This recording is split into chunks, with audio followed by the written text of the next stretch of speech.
very unique set of economic factors that are making the public angry at large? Of course, there is hardship in Sierra Leone, but we have done quite a lot to address that hardship. Is it only in Sierra Leone? No. Have we done something about it? Yes. And we continue because it is my duty as head of state of the Republic of Sierra Leone to cater for the needs of my people. But what is happening around the world has a limit to which we can address. The world economic crisis is beyond what we can do.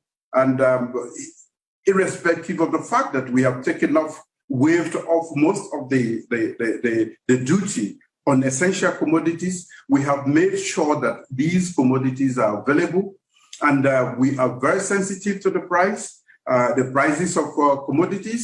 We have reduced the price of fuel twice in just a month alone, just making sure that it does not affect the people adversely. Yes, there is economic hardship. Yes, Sierra Leoneans are definitely suffering. Yes, we have done quite a lot and will continue to do quite a lot. Why I said it was politically motivated, it was because there were a lot of arrangements and none of them were actually talking about the cost of living. As you had the chance, it was about the head of state leaving, and little boys were gathered and pushed to the street and told to cater, to push, to call for the overthrow. Even those who are organizing, we are not even talking about the cost of living, we are talking about the overthrow of a legally constituted government. So that is why I said things are hard, but the particular violent demonstration that we all witnessed, which shocked us to the core, was definitely not a cost of living protest. You talked about the commodities that you're making available and the price of commodities you're making available to the public at large. Because of the crisis that your country is embroiled in at the moment, the African Development Fund, for example, has suggested that they will offer a $2 million grant, really to help the funds to farmers in terms of being able to plant seed and obtain fertiliser at subsidised rates for the next 2 planting seasons. How important is it to get that money to the country, and how important is it to get those products to the farmers so that they can plant for the next season?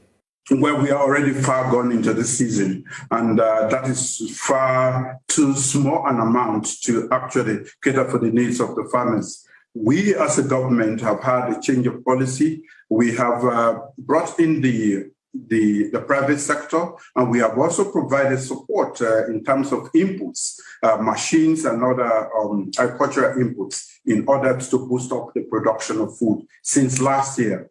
It is obviously a difficult time because the World Food Programme, for example, is saying that 13% of food insecurity is higher in families that are headed by females, by women. Are those statistics worrying when also there is an imbalance sometimes between those families headed by men and those by women, and food insecurity and availability to women who are trying to get it, who most probably don't have great jobs and are actually, trying to not only feed a family, but trying to raise a family as well in very difficult circumstances? We have been trying to even take care of that by a micro credit facility, which was given mostly to women, we called Munafa, just to cushion the effects of this. And that this was designated more or targeted at women and the youths who suffer most in such periods. Many human rights groups and charitable groups were very focused on how women were treated, certainly after the Ebola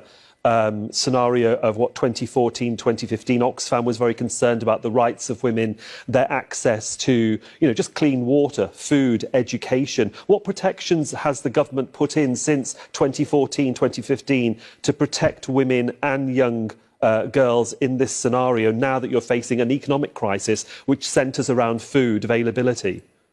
This government has paid particular attention to the plight of women in this country.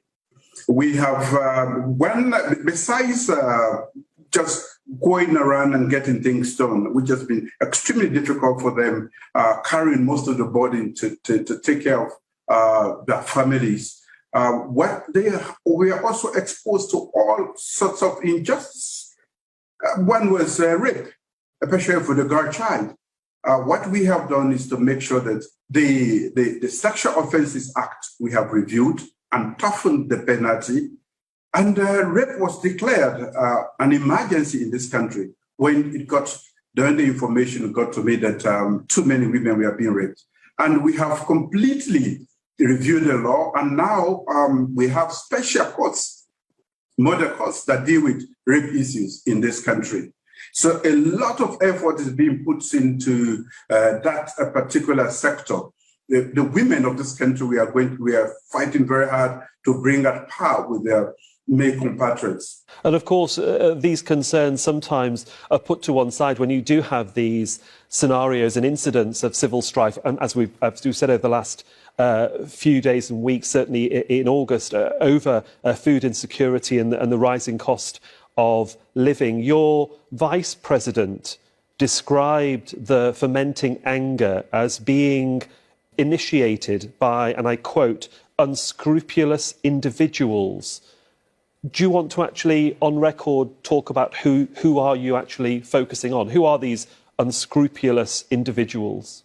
Well, I think what he was specifically referring to are a group of Sierra Leoneans, most of whom live in the diaspora, who are known to have been inciting violence in this country. And they have their collaborators and supporters who are also politicians. Some of them are well placed in society, who we are known to be organizing, coordinating, cooperating, financing this whole thing. It just didn't come from the thin air. He was making reference to individuals who have worked very hard to use the present hardship, which is not common to Sierra Leone, in order to stir up violence that has led to the death of so many of our compatriots, unfortunately. Mr. President, you're not the only one who we've had on the Al Jazeera channel and our sister programmes, but everybody that we've talked to has talked about not wanting to see a return to the civil war, a return to the violence that your country so sadly experienced a few decades ago. How important has truth and reconciliation been in terms of trying to heal those wounds? And are you concerned with what you've seen in the past few days and weeks on the streets of Freetown, that there is potentially a possibility that this might happen if it gets out of control? Well, the government is investigating, and we are going to take very tough measures to make sure that we don't slip back into that history. This, I want to state, was a calculated attempt at overthrowing the government. But, what is unfortunate about it is that, unlike in the past, I have made the agenda, the calendar very clear. 1 year ahead of time, the 24th of June next year has been declared as the day for presidential and general elections. So if anybody wants to engage in politics, you have a date set, and the process is on for us to go back and get the mandate, a new mandate. So what the Honorable Vice President referred to definitely is correct. We have people who are on record, they are on video, they are on audio, and what we expect, especially the Dutch government, is to take action against a particular Sierra Leonean who calls himself by an acronym of Adebayo, who has consistently incited violence, and on all of those occasions that he has done so, violence has taken place at his incitement, and people have died in the process. And I would say that that's most probably a conversation you have to have with the government, though, isn't it?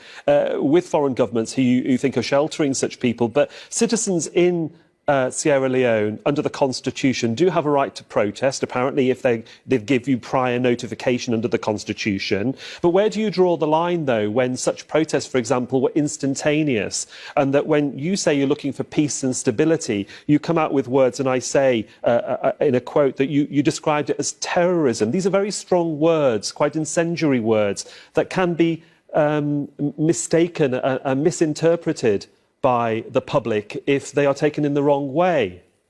When somebody sits in Holland and incites violence where people are killed, properties are burned, the nation is brought on its knees, and everybody is frightened, and the curfew has to be declared at the incitement of an individual, I don't know what other name you can call that person. When Osama bin Laden was hidden in the cave there and inciting violence that led to the death of so many people in New York, Washington, and other places, we called him a terrorist. That which walks like a duck, quacks like a duck, is a duck by any description. That is the description. In 2020, you spoke to us here on Talk to Al Jazeera, and you were confident that Sierra Leone would not go back in time and you wouldn't see civil conflict. Despite what's happening in the short term, are you still confident, considering some commentators are a little bit nervous about what they see on their TV screens coming out of your country? Oh, yes, I'm confident. We are currently involved in nationwide engagement with every facet of our society. I had engagements with traditional leaders, with paramount chiefs. I'm just coming out of a meeting with the religious leaders, actually. And everybody is shocked and surprised, and everybody is determined to never allow this to happen again. We were taken by surprise, like you rightly described it, and we were shocked that, the sort of violence that was unleashed that day could take place again 20 years after we had declared the end of civil war in Sierra Leone. But we are working. I am very optimistic. What happened was just among a few misguided young people. If you watch your videos, you will realize that no responsible person was out there. These are just a group of marauding gangs, some of them carrying weapons. And we have videos of them going to the police station to steal bikes and all of these things. That is not the cost of living protest. OK, Mr. President, you paint a very positive picture of how the government is engaging with various ethnicities and groups in the country to try and make sure that peace is restored or peace can be seen to be working. Yet one commentator on our sister programme, Inside Story, said recently that there are very low trust levels within the government due to nation building, and it's been very slow to get progress after the civil war to try and heal those wounds. Why is there low trust levels? Obviously, there have been presidents post-peace. You're not the only one. There were those before you. But why do you think the public maybe feel insecure that they can't quite trust the government? What can you do to allay their fears? Politicians have been used to telling lies to the public.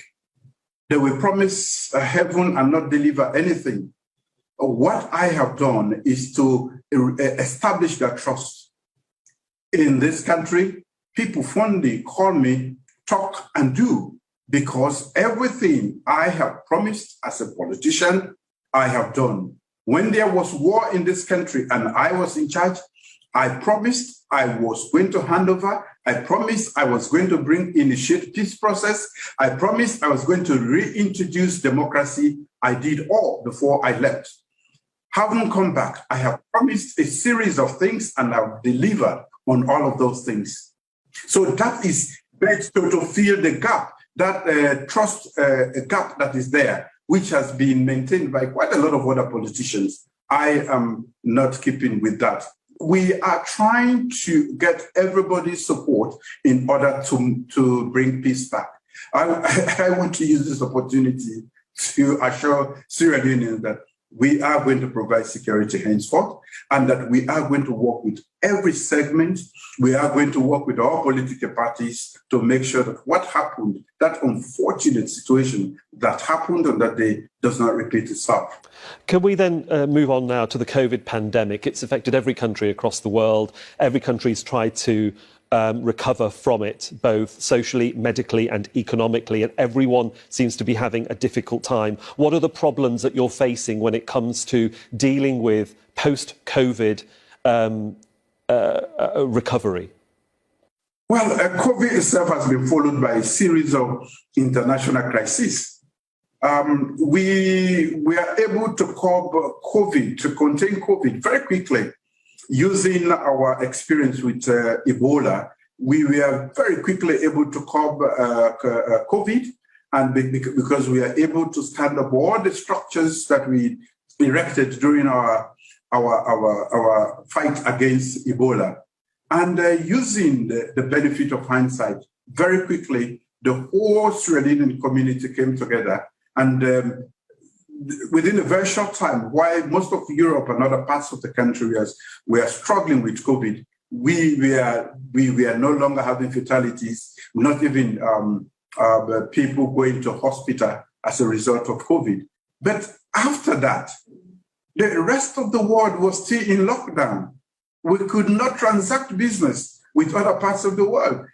In this global village, there's very little we can do. And that was followed by, of course, maybe at the same time with supply chain disruptions. So it has been extremely difficult. And those supply chain disruptions led to an increase in freight of everything. For a country that imports a lot of things, the prices shot up. And the prices were still up, and the supply chain was disrupted when the situation in Ukraine erupted. And of course, you know, the disruption that war has caused in every other thing with the supply of energy supply. We have had to deal with a serious increase in the price of petrol, which we use to generate and other types of fuel. So definitely, we already had a difficult situation on our hand when the situation in Ukraine erupted and just compounded different ways. We would rather prefer, we would appeal to the powers that be to find a way to resolve this. We can do so peacefully. Well, as you talked about the fact that the economy obviously is interlinked with the small global community, and the successes and the gains that have been made by the country during peacetime have been wiped away perhaps because of the pandemic itself. And the IMF and the World Bank are projecting that your growth will perhaps be halved in the next 2 to 3 years, only averaging around about 3.6 to 4.4%. Is that of concern to you about how to start the growth within your country and to prosper on the continent? We have a series of overlapping and compounding challenges which has made recovery itself from one situation to another completely difficult for us that have very weak economies. So definitely we have been negatively impacted. 2023 is potentially an election year for all politicians across Sierra Leone, including yourself.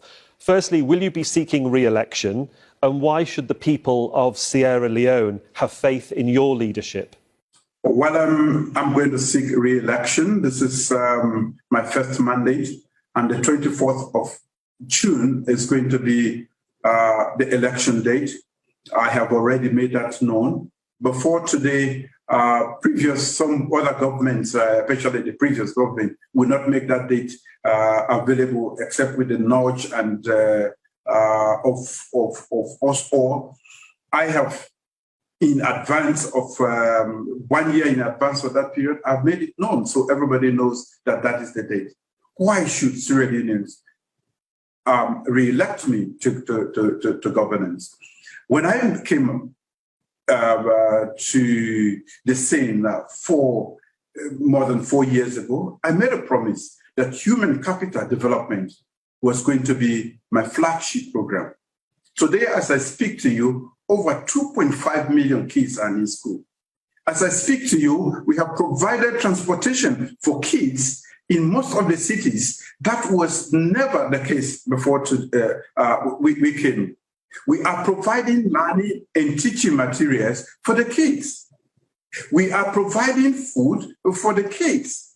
We have also started the process of diversification by making sure that agriculture, which had been neglected, is given the appropriate attention so that we don't have to go through this. We have over 5.3 million hectares of land and a reasonable rainfall per year to be able to produce. We have no business importing most of what we are importing. So now we have encouraged the private sector, and we are providing agricultural inputs in order to stimulate economic growth, which we think will benefit the nation. Before we came, politics was always a fearful thing in this country. We have abolished the death penalty. It was hanging on so many people. We have the press freedom has been assured. Before that incident on the 10th, that fateful day, Sierra Leone has been considered the fourth most peaceful country in Africa. By MCC evaluation, we moved from 47% to 83% in terms of our rating in handling corruption. So quite a lot has been done under the circumstances, difficult as they are, and we are heading for greater days for Sierra Leone. Well, we shall see what happens. For the moment, President of Sierra Leone, Julius Maada, thank you very much for your time and for joining us here on Talk to Al Jazeera. Thank you.